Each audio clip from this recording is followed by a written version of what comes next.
Dollar. Dirt and money, no soul. Had to go and get it, ain't no time to kick it. Got a stack and flip for my foes. Dollar. Please tell me you can hear me. Don't turn your back and don't neglect me. Just let me know if you need me. Dollar. Let me watch out for my partners. Keep my money long, get my team strong. Let me run away from my problems. Yo, what's good, original crew, man? We're back. Hey, man, we're back with another body cam for us today. Today's body cam, we got family opens suitcase and closet and finds their missing mom folded inside. Did you hear? I know sometimes you don't be paying attention. But hey, make sure y'all check out the links in the description box. Down below. You already know where to go if you want to first support. All you got to do is check out down below. Also, if you enjoyed today's video, like it with a thumbs up. Hey, let's get into it. Let's check this out. Let's see what's about. You ready? Mm-hmm. Oh my God! In a fucking suitcase, she dead! She dead! She put in a fucking suitcase! You said this suitcase? You already looked? Yeah, she's, you lift up that blanket and you can see her. She's deceased. Is 16? She right there. Right there. That's a murder investigation. I'm trying to make everybody. She's right here. This is. Pull this part down here. You can see her leg. I'm sorry, man. I'm very sorry. Pull her leg back. Pull that back. Pull that. You see her legs? Mm-hmm. They stuffed in a suitcase. So I just untied it, opened it, saw it with her. Then In that suitcase was the body of Margaret Dubignon, found by her own daughters. 18 hours before the family found Margaret's body, police were inside this apartment. They checked the bedroom, they checked the closet, and they left. What no one in that apartment realized was that she was already there, folded inside a suitcase, in the closet they just checked. I fucked up. I know I fucked up. What the fuck? Friday evening, October 20th, 2023. In the small town of Thomaston, Georgia, the local police department receives a welfare call. A family is gathered at an apartment complex on West County Road. Their mother hasn't answered her phone all day, and their mother always calls. Something is wrong. Officer Hammond is dispatched to the scene. We're her kids. She calls us every day, all day. Mm-hmm. And we haven't heard from her. Nobody's seen her. And her boyfriend. The woman talking is Lawanda. She drove down from Decatur 2 hours because her mother didn't call that morning. Margaret Lee Dubignon, 56 years old. Everyone in Thomaston knew her as Mellow Yellow. One thing about her, when she wake up in the morning, she calling me. She calling her kids. She going down the line calling me. and she don't say out there. The boyfriend, Frederick Durham, he told the family Margaret left the apartment on foot at 7 a.m. to go to a doctor's appointment, but the family isn't buying it. She bought a car, but he's somewhere in it. What? And it's not out here. I seen my girlfriend seen that car going like he was going up 19, like he going. Do they have any confrontation? They fight a lot? Yes, ma'am. Yes, ma'am. Has it ever gotten physical? She told. You left in a car, but you said she left out on foot to walk to a doctor's appointment. Huh? You didn't take her to her doctor's appointment? She just... No. No. Me and I asked her, and I asked her last night, and she said he got into it. Said yeah, he be putting his hand on me. On the phone when he was acting like he was here, but he wasn't even here. He's not here. From Atlanta. He really from Atlanta. He's just like a damn floater. He wherever he can go. Yeah, he a floater. He a damn floater, exactly. So the picture forming for Officer Hammond. Margaret is missing. Her daughters have been calling her all day, straight to voicemail. She's a severe diabetic, blood sugar 497 the day before. Her car is gone. Her boyfriend Frederick claims she walked to a doctor. A neighbor saw him driving the car out of town. He lied on the phone about being at the apartment. His phone is off, and he has a history of putting his hands on her. It's just going straight to the voicemail. But the strangest thing about it, my sister was talking to the alleged boyfriend, but he now I say his phone is powered off. The officer can't find a missing person report, the 24-hour rule. But I can't file for missing person right now. We have to wait for the 24-hour period.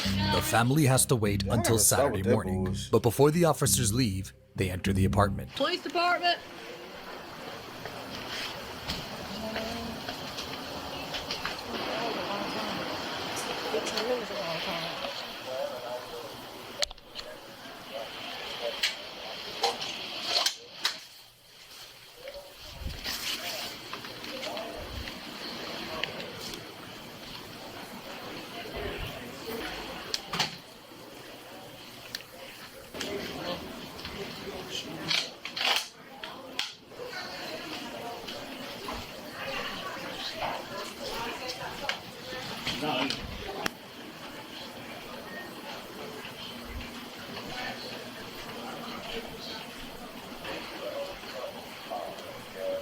those are his pants. I'm just wondering why would he leave this money right here?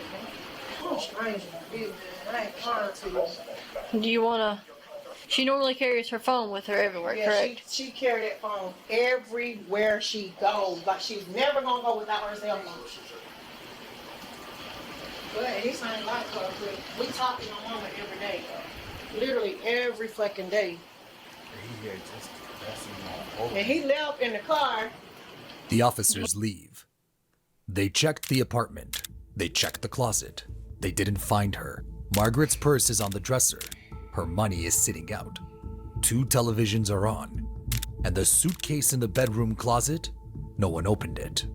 Emily, Margaret's daughter, would later tell detectives what Frederick was doing that Friday while the family was searching. He called me around 1:17 yesterday, acting like he hadn't seen her. She left the house. 1:17 p.m.? 1:17 p.m. So I called on the phone and said, I ain't heard from her all day. Like, he really just played my ass to the level. Durham is calling his victim's daughter, asking if anyone has heard from her mother, texting to ask what Pony said. The family doesn't know it yet, but Frederick knows exactly where Margaret is.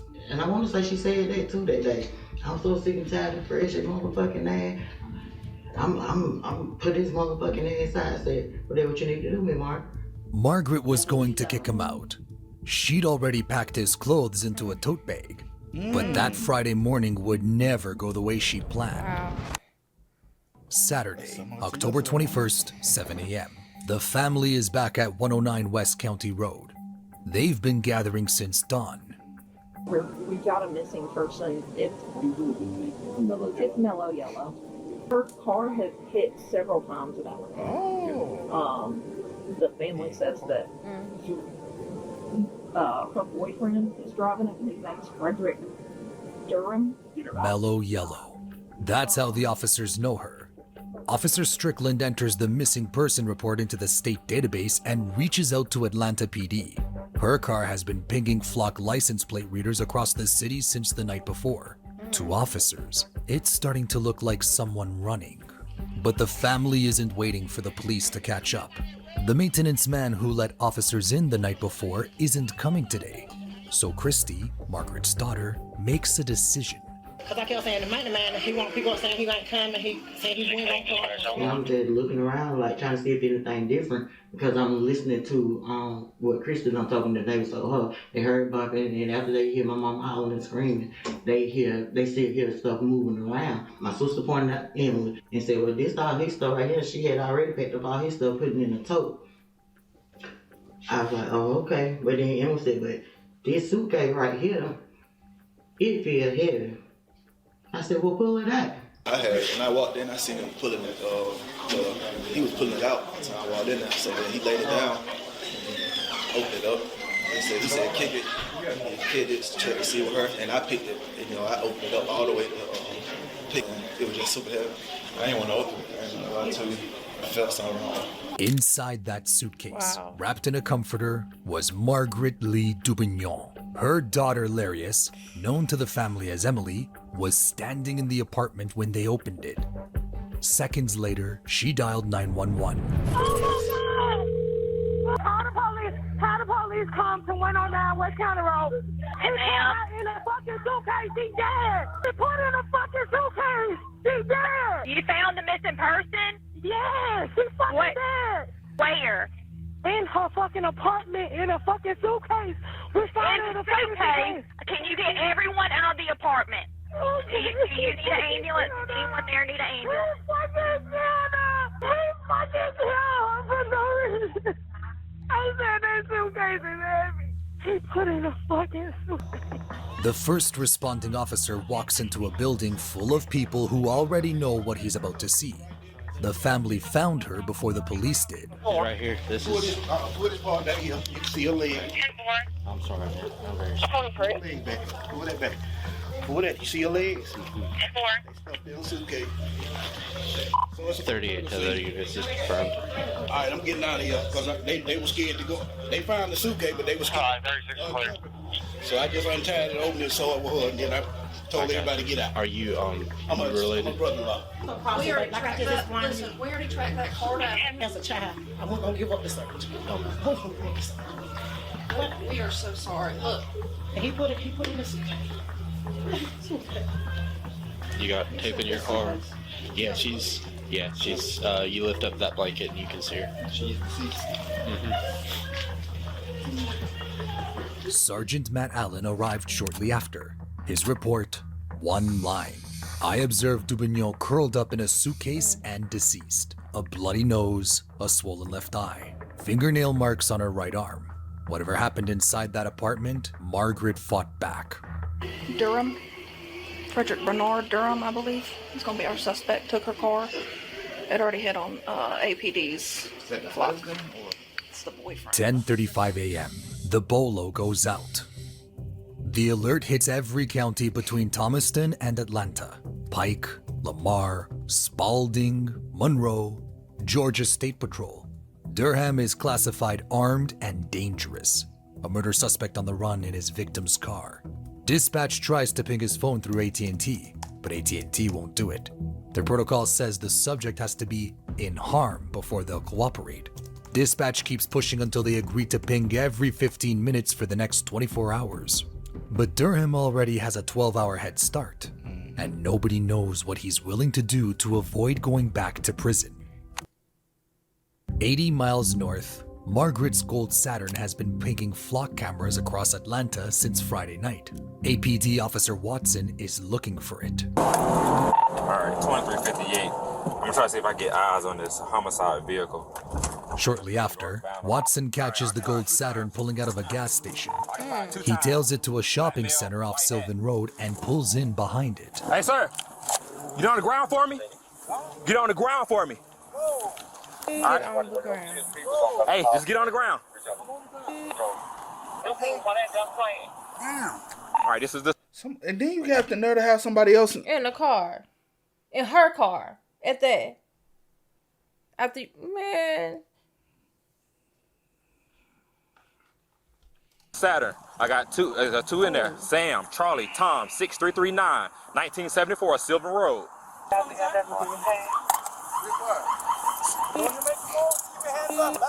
No, I said stand by till we have everybody at the tank. You good? Just listen to our command, you be okay. Okay, you got me? Thank you. All right, we got a passenger in the car. Could you please just turn it? Okay. Oh, no. No, seriously, it was on my 2358. That's affirmative. Are you aware about anything about this vehicle? Listen, sir, I asked them for it. I said, can you go take me? Get my clothes out of dry clean. Gloves, yes. It's a homicide vehicle. 5 hours after the body was found, 80 miles from where he killed her, Frederick Durham is in handcuffs. A man wanted for murder, classified armed and dangerous, taken in without a single shot fired. He didn't resist. He doesn't run. Durham is transported back to Thomaston for questioning. The man who put a woman in a suitcase that morning sleeps the entire drive. 6:09 p.m. Thomaston Police Department. Frederick Durham is handcuffed to a chair in an interrogation room. A felony murder warrant has already been signed. The detectives know he did it, but there are things the evidence can't tell them. What happened inside that apartment Friday morning? Whether Margaret was still alive when she went into that suitcase? What else he may have done to her before or after? And why? The detectives need Frederick Durham to talk. I'm Sergeant Allen. This is Sergeant Collins. We're investigators. We're investigating the death of Margaret Dubignon. We just want to know your side of the story, okay? I don't want to talk about it. Talk about it. Allen has known Margaret for years. He's not just the lead investigator, he's a member of this community. He knew Mellow Yellow. And Durham does talk, but not about Friday morning. Not yet. First, he tries to convince the detectives that Margaret was the problem. The only thing coming out of her mouth is the things she do, who she do it with, and who she used to do it with, and all the exes and all this and that. I mean, that's Every detail is designed to make Margaret the problem. She disrespected him. She talked about her exes. She embarrassed him in front of people. He's building a case, not for the detectives, but for himself. He admits to backhanding Margaret during a car ride in Atlanta. He frames it as self-defense. She was hitting him while he was driving, he says. But watch the demonstration. He's not describing a man defending himself. He's describing a man who hits. The detectives let it all play out. They don't interrupt. They don't challenge. They're waiting. And then Sergeant Spa asks the question that cracks the whole thing open. How'd y'all get back in the apartment? How'd y'all get back in the apartment? What apartment? Y'all's apartment. What do you mean? It happened outside, right? Oh, yeah. No. It didn't happen outside. Durham slips. He said they went back inside. Whatever happened to Margaret, it happened in the bedroom. She woke me up. Freddie. What? She said, it's 10 minutes to 7. No, she said, I knew I couldn't depend on you to get up. She said, no, you're supposed to be taking me to the damn hospital. I'm like, whoa, shit. So I'm like, cool. I said, what time is it? Don't worry about that. I know I can't depend on you. I can't depend on you. Baby, hold up. What the fuck you talking about? You can't depend on me. What you mean you can't depend on me?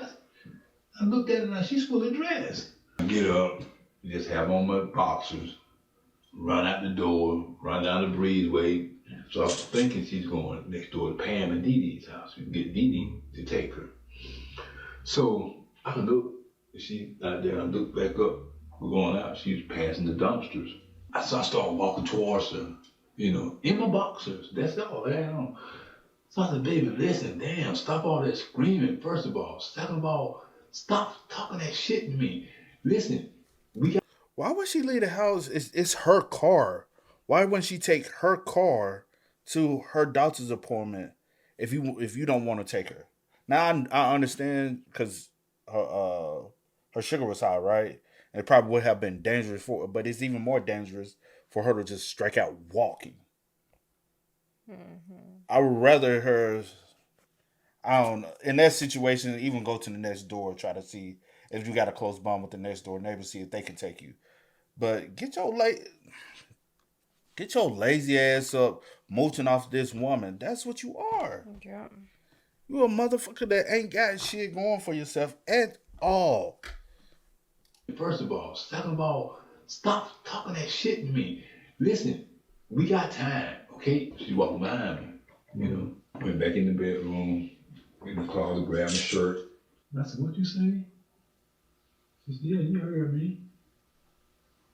Bitch ass. And I walked up towards her. Don't you ever call me that word again. You've done that shit for the last time, I'm telling you now. Fuck you. And you ever raise her hand up at me, man? Next time I pushed her back against the wall and smacked her back. No. I hit her a couple times in her face. She was trying to, but I had a pin, Could she breathe? I guess she could. She was breathing. She was breathing, trying to breathe. The nose was bleeding. I go in the bathroom, grab a toothbrush, and brush my teeth. So what killed her? How'd you kill her? Still I killed don't know, man. I'm ready to go, man. I'm ready to go. I'm tired. My head is killing me. I'm cold. And I'm hungry. And I'm ready to go, man. I'm ready to go. Well, at least you alive. At least you alive. She's not. So what? You could feel all the things that you're complaining about. I'm tired. I'm hungry. I'm cold. She doesn't get that anymore because you took that from her. Took it at 56. That's young. 56. Bro. Still got life to live. He just described holding a woman by her throat on a bed, his left hand around her neck, hitting her in the face with his right, and now he wants dinner. The detective's report summarizes it in 3 lines. Pinned her to the bed, struck her several times with the heel of his palm, left hand around her throat. That's what 3 hours of talking reduces down to. I ain't got steak, but I got some big. Yeah. The detectives give him food, they give him time, and then they come back for what comes next, the part he hasn't told them. He told them he killed her, but he hasn't said a word about the suitcase. He hasn't said a word about whether she was still alive when he put her in it. And he hasn't said a word about what he did for the next 24 hours. Can you just answer me why the suitcase? I don't even fucking, man, what? Suitcase. Yeah. Were you planning on taking her somewhere? I just want nobody, I don't want to come in there and just see her. You didn't want someone to come in and just see her laying out? So many people come, you know, a lot of family members have keys to the house, so, you know, it's good. We just saw some lottery tickets in the trash that you bought yesterday. Afterward, like after you got off work. Yeah. Is that just like your normal routine? You're just trying to stay within your routine? Yeah, I couldn't do that shit though, man. He put Margaret in a suitcase because he didn't want anyone to see her. Then he went to work. His co-workers Frank knew something was off. Durham couldn't make eye contact, but he stayed the whole shift. And on the way home, he stopped at Mr. B's gas station and bought scratch-off lottery tickets. Security cameras caught it. 12:48 p.m. Margaret's car pulling into the lot. Durham walking in. 4 minutes later, walking out. Lottery tickets in hand. Margaret had been dead for 6 hours. I think Frank knew something was offbeat with me. He's a pretty perceptive guy. He just kept giving me this look like, something ain't, you know. I kept trying to, you know, put up the facade. Couldn't make eye contact with him when I was talking to him. A facade. That's the word he uses. He couldn't look his coworker in the eye, but he could drive to Atlanta. He could call Margaret's daughters and ask if they'd heard from her. He could text Emily at 7:15 and ask, "What ponies say?" as if Margaret might be out getting dinner with a friend. He could perform concern while the woman he killed was folded inside a suitcase in his bedroom closet. But there's still one question the detectives haven't asked. Did you know if she was dead or not when you put her in the suitcase? Mm-mm. You didn't know? Yes, you will. You don't think she will? What the time, man? Oh, goddamn, man. All this shit just like in and out. Just in and out, in and out.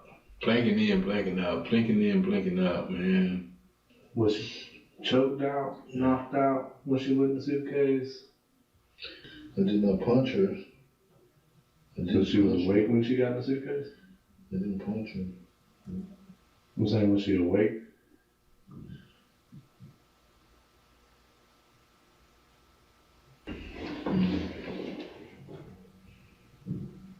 You're almost there, Frederick. You're telling me she was alive when she went in there. How do you know she was alive? He nods. After 3 hours of talking, 3 hours of explaining why everything was Margaret's fault, Frederick Durham nods. She was alive when he put her in that suitcase. If she was alive when she went in that suitcase and knew what was happening, that just makes you evil.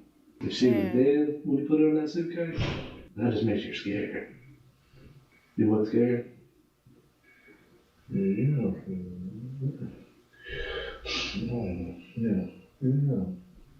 So was she alive or was she dead when she went in that suitcase?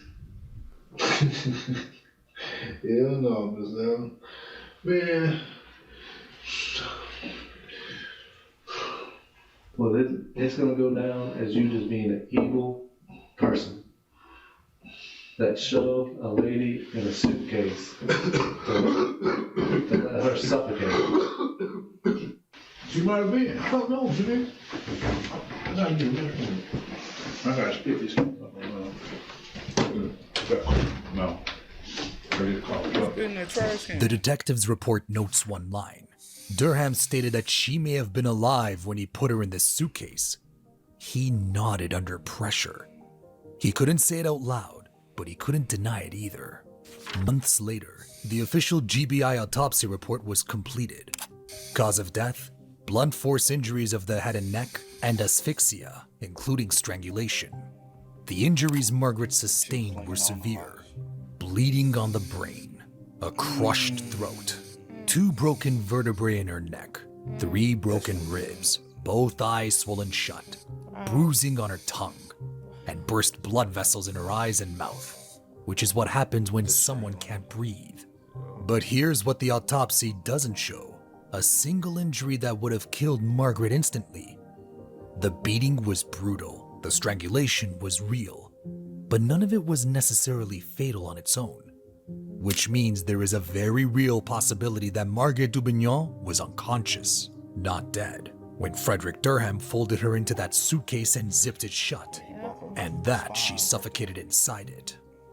The autopsy found something else: old injuries, healed scars across Margaret's torso, up to 8 inches, healed burns on her legs, her back, her arm, up to 14 inches.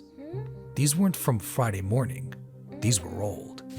And in the social history section of the report, one line: boyfriend has a history of sexual assault. Frederick Durham had an active parole warrant out of Atlanta he'd been running from since 2021. Frederick Durham was charged with 7 counts: felony murder, malice murder, aggravated assault, aggravated battery, concealing the death of another, tampering with evidence, theft by taking a motor vehicle. On December 10th, 2025, a jury found him guilty on 6 of 7 counts. He was sentenced to life without the possibility of parole, plus 5 years. Margaret Lee Dubignon left behind 12 children and 27 grandchildren. The whole town knew her as Mellow Yellow. Wow. Oh my goodness. Tragic. That is so tragic, bro. Rest in peace to Margaret. My condolences to her family. That is...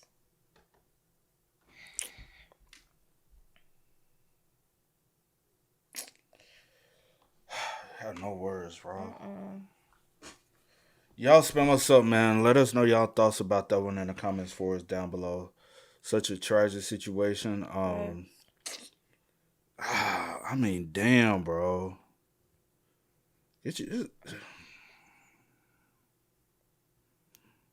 Like, you did her that bad. Because her spine being broke, like her vertebrae being, that's from you putting her in a suitcase. Because her body, because that's why I was like, I'm like, what was her size?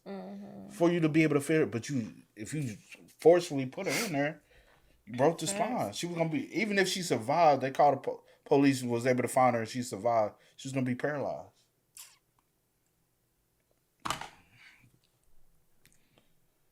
But she had so much trauma to the body, bro. Yeah. Y'all spam us up. Let us know y'all thoughts down below. But until next time, y'all know how it go, man. I do go by the name DJ No Kid That Says. Sierra Nicole. We are. Kid That Says. We are. Go and get it, ain't no time to kick it. Got a stack of flip for my folks. Dollar, dollar, dollar, dollar. Please tell me you can hear me.